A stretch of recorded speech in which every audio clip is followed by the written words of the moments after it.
after elation at victory in the last round in Singapore that delivered a commanding 28-point lead in the World Championship. Lewis Hamilton was adamant he was taking nothing for granted before the final 6 races. On early form in Malaysia, he was absolutely right to do so.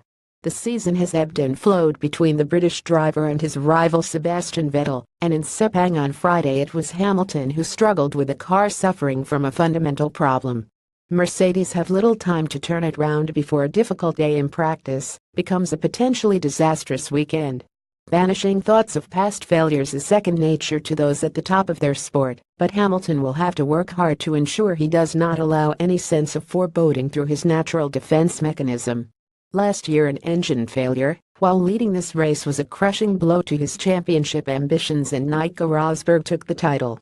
This year he came to Sepang on top, with a strong points lead at a circuit that should suit his Mercedes strongly over Vettel's Ferrari. The long straights and high-speed corners echo Silverstone in Monza, where his car was dominant.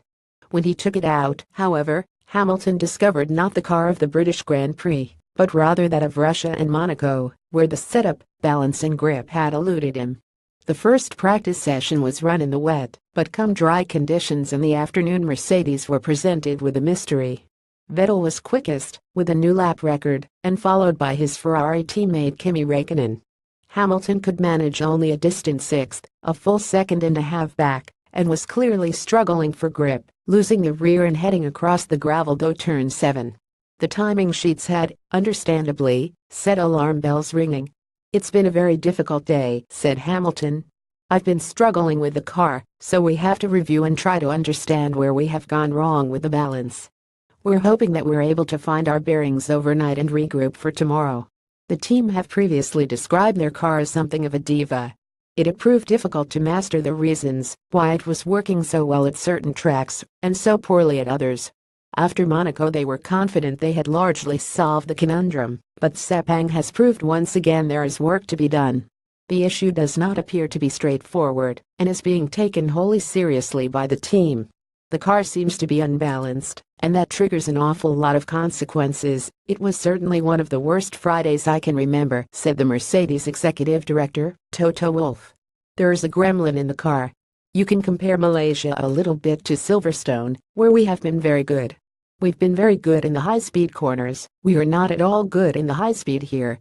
There is a fundamental issue in the car that we need to find out."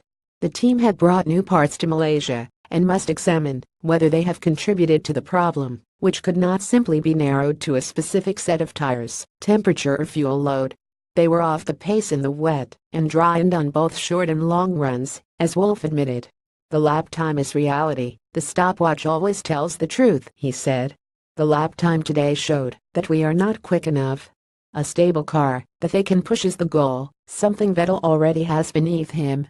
He had led the championship at every round until Monza, but the first corner crash in Singapore, eliminating him from the race, proved hugely costly. Closing the gap to Hamilton is paramount. He knows it and has psychologically reset since the last race. The way Singapore happened, you can look at it again and again, it doesn't matter," he said.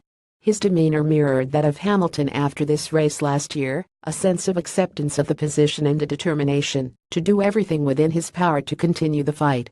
"We have to go here, and that's the good thing about racing, the part that I enjoy," he said. "That's what you fight for. You fight for every centimeter, every tenth that you can find somewhere, over a lot of laps in the race, or over one lap in qualifying, to make the difference. I'm sure that, as a team, we can make that difference." Thus far Ferrari have done just that. Their revised barge board and floor package was working well. Their pace was impressive regardless of everybody else's performance. Should Mercedes be unable to find what is making the difference in their garage by qualifying on Saturday morning, Vettel could be in the best possible position to ensure Hamilton endures another disappointing weekend in Malaysia.